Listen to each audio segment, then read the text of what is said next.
Welcome back to orchestra. Once again, I am Mr. Bennett, and I'm so excited to continue with your students in 5th grade.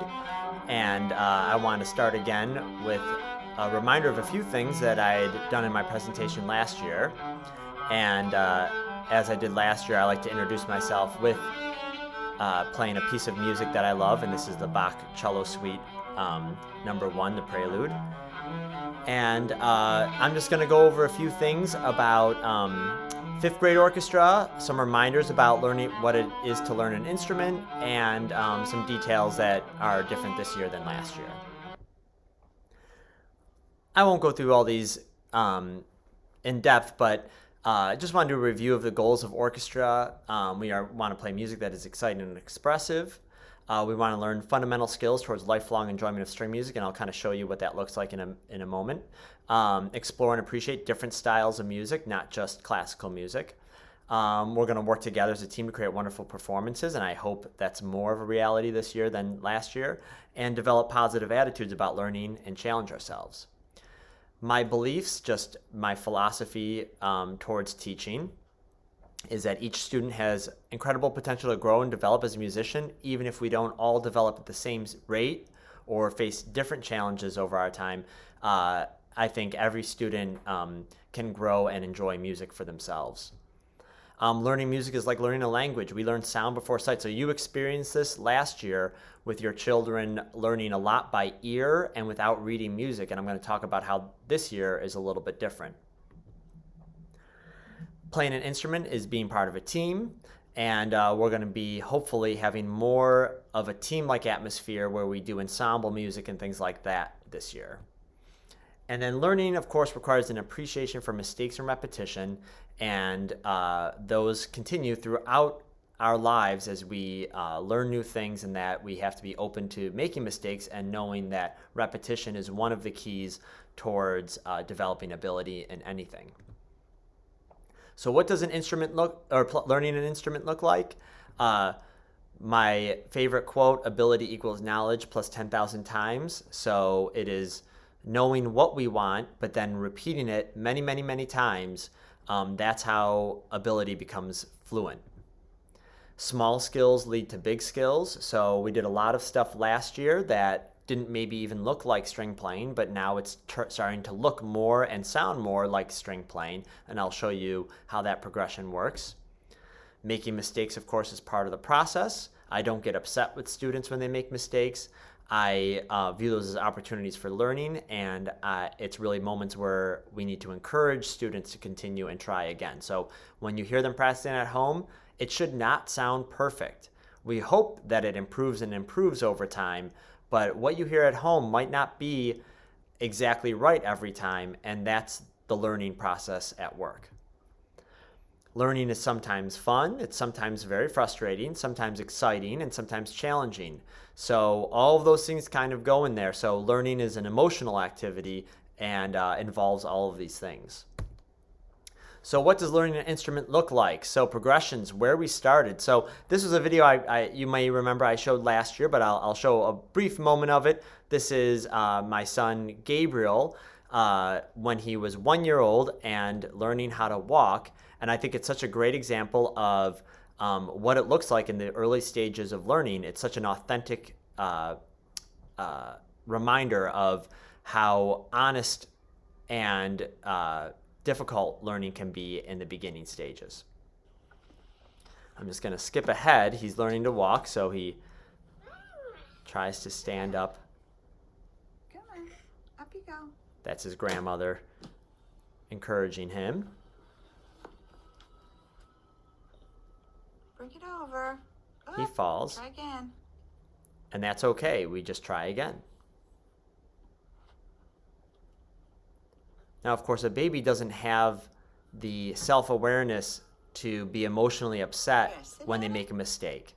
So they naturally just got back up and do it. But also you have to think about our environment when our children was this age, we didn't expect them to be perfect. But now often we find ourselves sometimes having an expectation immediately that is unrealistic, and we forget that any new activity is like this. Good job. it's going to have its walking and its falling. So here is a bow hold of a student. This is actually one of the first students I ever taught in Harrison many years ago, and this was our beginning stage. This is what we had to learn first, and even this bow hold isn't perfect, but there's a lot of good things there, and it was a starting place for more advanced skills to come. So where are we? So I thought it'd be fun to see a little side-by-side. Now this is my son Gabriel last spring running, and how much different it looks than the Frankenstein walk that he was doing when he was a 1-year-old.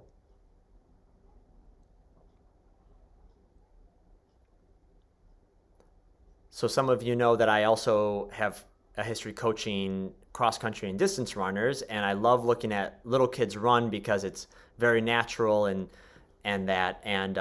seeing how that develops. So that's a great example of just beginning running form.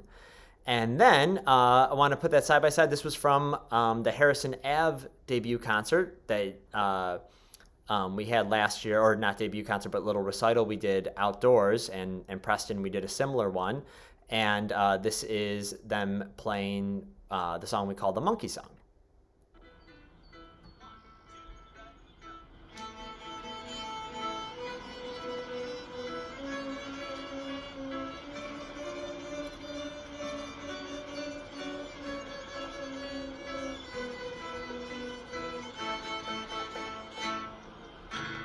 So the thousands of bow holds we did in the beginning stages started to become fluent bowing on the strings. And is it perfect? Nope. My son Gabriel still can't run as fast as a high schooler, but it's a step in the direction of good musicianship. So 5th grade focus points, the stepping stones of what's going to take us from being 4th graders into transitioning into middle schoolers as players. We're going to focus more on note reading. So we worked on the sound. Now we're working a little bit more on the sight. Just like children learn to speak before they learn to read and write, we're now in a much better stage to learn how to read music and play well. We're going to work on ensemble playing, so multiple parts going on at the same time. Most of what we worked on has been unison, where we all play a melody together. Unison playing is still very important for developing our ears and intonation, but we're now going to add a layer of ensemble playing. We're going to continue to develop bow arm and good tone. That is something that all the way through professionals are always working on their bow technique and good and beautiful tone. We're going to continue to develop the left hand skills and intonation. That goes without saying. And then we're expanding the range on the instrument. So we focus on certain strings in the beginning stages, and then we're going to expand to other strings and different finger patterns. So just as an example, this year students would know exactly what to do when they saw D, E, F sharp, G. They know where those notes are. They could play that on their instrument by ear without having to read notes. And now they're going to transition into reading it as symbols on the staff. So getting started, I mean, these things are the things that most students already have in that, but just please make sure that they're still continuing to have an instrument the correct size. Rosin for their bow, so check with them. Some of them may have lost their rosin or broken it. Please make sure you get some new rosin for them if they don't have it. A proper shoulder rest, cello strap, and if they don't have a music stand at home, I'd really encourage, as we get into note reading, that they have one. Some kind of wire foldable music stand like this could be really helpful for students. Orchestra lessons, students will have their own group lesson time with me once every 6 days. We follow a rotating schedule. The days that I'm at certain buildings, at Harrison Avenue School, I'll be there A, B, and D days. So Harrison Ave students will have lessons on one of those days. Preston students will see me C, E, and F days. So those are also days that, as I get into offering extra help in the mornings and that type of thing, those would be the days that I would be at each school for extra help. Students will need to bring their instrument and binder for lessons. Reading the schedule. So this year looks a little more typical than last year, where we had about 4 different versions of the schedules throughout the year. The group name includes the letter day that their lessons occur. So if you're A1, your lessons occur on A days. Your lesson times rotate, so students don't miss the same part of their class more than once every 2 months or so, and I'll show you that a little more up close. And teachers and support staff are great for communicating with us in case of conflicts or when there are changes in the schedule. So I really don't want parents or students to feel stressed or pulled between things. If a teacher is doing something really important in the class and really can't lose the students at that time, we'll reschedule their lesson. Almost never will we have to cancel a lesson. We'll figure out a way to reschedule. So we work together on that. So here's an example of an A-day schedule. So just so we see, like right here on Tuesday, September 28th, the A-day, group A5 had a lesson at 9 o'clock. Then the next A-day on October 6th, A5 will have a lesson at 11:15.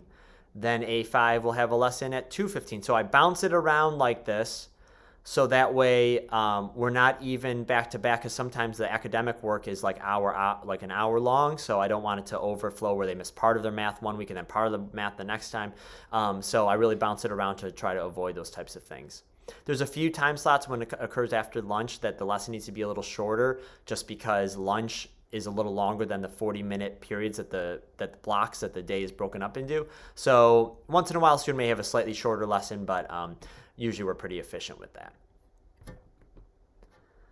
Concert information. So as of now, concerts are on the calendar, but we don't know what format these will be. They could be live, we could do small recital, it could be a video concert that we have to share out. We don't really know, and I can't really tell you much beyond that, but it is on the calendar. I am hopeful that we are able to give some more normal concert experience to students.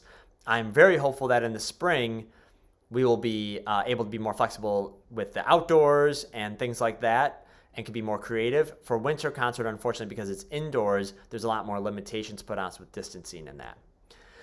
Typically, 5th graders perform in the winter concert in December, a big string concert we call the String Extravaganza in March, and the spring concert in May or June. I don't know about the Strings Extravaganza. It's on the calendar, but that's a district-wide string fest where we have 4th grade through 12th grade all playing at the high school. There's no way we barely fit in there on a typical year. It's like 500 students playing together. So we don't know what that will look like, but we hope we can give some kind of experience like that to students, because it means a lot for the younger kids to see the older kids perform and play together. And then the spring concert in May or June. So kind of going back to what learning an instrument looks like, I showed you the video of Gabriel walking and the bow hold, then the video of Gabriel running and some students playing at the end of 4th grade. And here are high schoolers. So this was an athlete I was coaching in high school. He did very well, a varsity athlete. And this is him doing probably the most painful of track events, the steeplechase, where you're running almost 2 miles while having to cover these hurdles and jump through water pits. So this was at our home track at LMK. And so this is a great example of where running skills then become quite advanced and much more mature than they were when a kid is in elementary school. Oh, that's the orchestra. Let's do this one. Slow motion, I always was videotaping to observe running form. And puts his foot on the hurdle, pushes off, lands in the water pit, and then has to keep running. His running form is great. Landing in the water wasn't perfect. That would be something I would work on with him to refine. But once again, we're dealing with much higher level than we were in the stages of just running like you saw Gabriel running. And then here's our high schoolers playing in a concert. This is a concert I conducted, but watch their bow arms and see how beautiful and fluid it is, and think about this as your child is going through their stages of learning.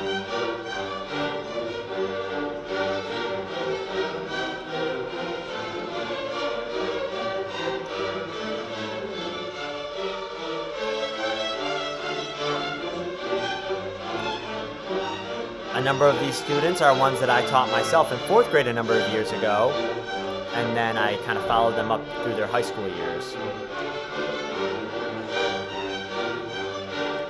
In fact, the first bow hold I showed you was of one of the students that is in this orchestra now. I'll point him out.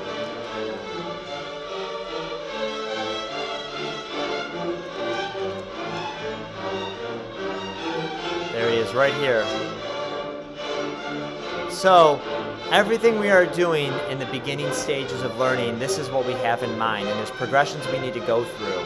And fifth grade is just another year that we are progressing and moving forward, and not everyone will have the same speed of progression at different, some will accelerate at certain moments, some will have an easier time with maybe note reading, some may have an easier time with their bow arm, but I feel that the end result, all kids are getting into this experience of the large orchestra and really enjoying being expressive through their music.